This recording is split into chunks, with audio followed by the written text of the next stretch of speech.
I'm Elena.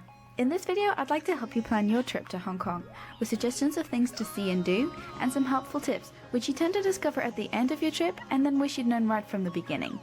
You probably wouldn't guess from looking at me, but I was born in Hong Kong and have been back several times since I left, so I thought I'd share with you my knowledge of my favorite country in the world.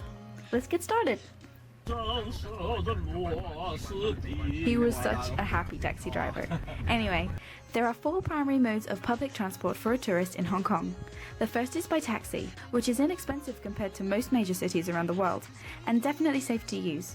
I have no problems with getting in one on my own. My tip for taxis is to get a business card from your hotel with the hotel's address on it in Chinese.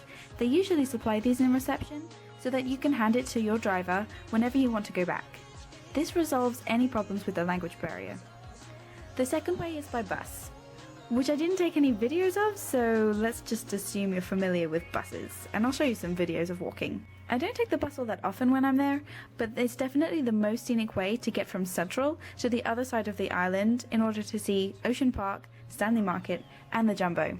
The third option is Star Ferry, which looks like this.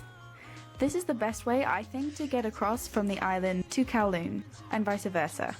It has 2 decks. The bottom costs less than the top, which, if you're willing to splurge, will set you back a cool 50 pence. It's so cheap. Say hello to my friend Lucy. Now, many times I have gone on Star Ferry and seen tourists sitting backwards. A tip so that you don't look like you're a Star Ferry novice is that the seat backs actually move backwards and forwards so that you can face the way that you're going. Star Ferry also gives you a really good view of the island when you're crossing at night.